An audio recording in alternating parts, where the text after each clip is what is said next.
फटाफट आपको जंतर मंतर लिए चलता हूं। मेरे सहयोगी मुकेश और ओसामा लगातार इस पूरी खबर के ऊपर बने हुए हैं और वहां से हमें जानकारियां दे रहे हैं। मुकेश, सबसे पहली बात मैं आपसे ये जानना चाहता हूं कि क्या कोई पुलिस कंप्लेंट भी हुई है, कुछ इसके ऊपर कोई कानूनी कार्रवाई होने वाली है या नहीं होने वाली है?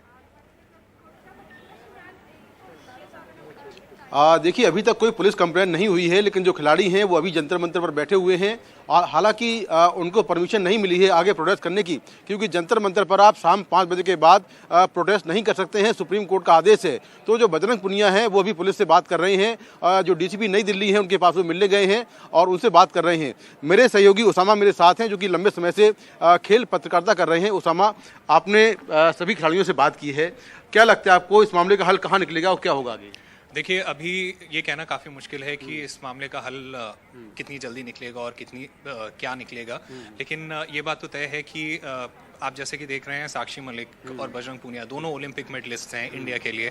उनका जो है वो यहाँ पे आके प्रोटेस्ट करना एक बहुत बड़ी बात होती है। और साथ में विनेश फोगाट जो कॉमनवेल्थ मेडलिस्ट हैं, एशिया गेम्स मेडलिस्ट हैं, उनका ये इस तरह के एलिगेशंस लगाना, जो 3-4 जो एलिगेशंस लगाए हैं जो काफ़ी गंभीर एलिगेशंस हैं, वो एक तो ये कि उनको जान से मारने की धमकी दी गई, दूसरा ये कि उन्होंने प्रेसिडेंट जो रेसलिंग फेडरेशन ऑफ इंडिया के जो प्रेसिडेंट हैं उनके ऊपर उसके साथ साथ जो कोचेज हैं, जो मेल कोचेज हैं, उनके ऊपर जो यौन शोषण का जो है वो आरोप लगाया है। तो मुकेश, आप ओसामा से जरा पूछेंगे कि जो स्पोर्ट्स मिनिस्ट्री है वो भी कुछ हरकत में है क्या, क्योंकि कहीं ना कहीं एक्शन तो स्पोर्ट्स मिनिस्ट्री को अब लेना होगा इस पूरे मामले में। क्वालिटी इस तरह की होती है कि वो पहनकर जो है वो रेसलिंग करने के लिए नहीं जा सके। तो ये 2-3 चीजें हैं। एक सवाल पूछा जा रहा है कि जो स्पोर्ट्स मिनिस्ट्री है वो क्या हरकत में है इसके बाद, क्योंकि काफी सीरियस एलिगेशन लगा रहे हैं ये लोग।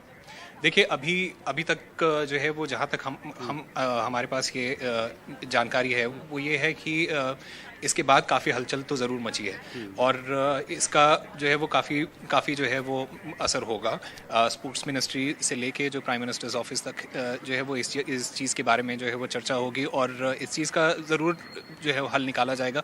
क्या हल निकलता है इसके ऊपर अभी जो है वो सवाल है और ये क्वेश्चन मार्क अभी थोड़े दिन रहेगा। अंकित, कुछ देर पहले यहाँ पर जो साई यानी स्पोर्ट्स अथॉरिटी ऑफ इंडिया के जो हेड हैं जतिन नरवाल, वो यहाँ पर पहुंचे थे खिलाड़ियों से बात करने के लिए, लेकिन यहाँ भीड़ बहुत ज़्यादा थी तो वो वहाँ से निकल गए हैं। तो निश्चित तौर पर जो खेल मंत्रालय है वो भी हरकत में है और अब आगे सरकार क्या करेगी, क्योंकि काफ़ी गंभीर ये एलिगेशन है और एलिगेशन वो लगा रहे हैं जिन्होंने ओलंपिक मेडल जो जीते हैं। तो सरकार आगे क्या करती है देखना होगा। जी, ये वो खिलाड़ी नहीं है जिनको सरकार या जो फेडरेशन है वो कह के कर दे कि ये तो खुद परेशान खिलाड़ी हैं, इन्होंने देश के लिए कुछ नहीं करा है। इन्होंने देश का नाम आगे किया है, झंडा ऊपर किया है और इनकी जो एलिगेशंस हैं वो बहुत सीरियसली, बिल्कुल गंभीर रूप से इसको लेना चाहिए और इस पर इन्वेस्टिगेशन जरूर होनी चाहिए।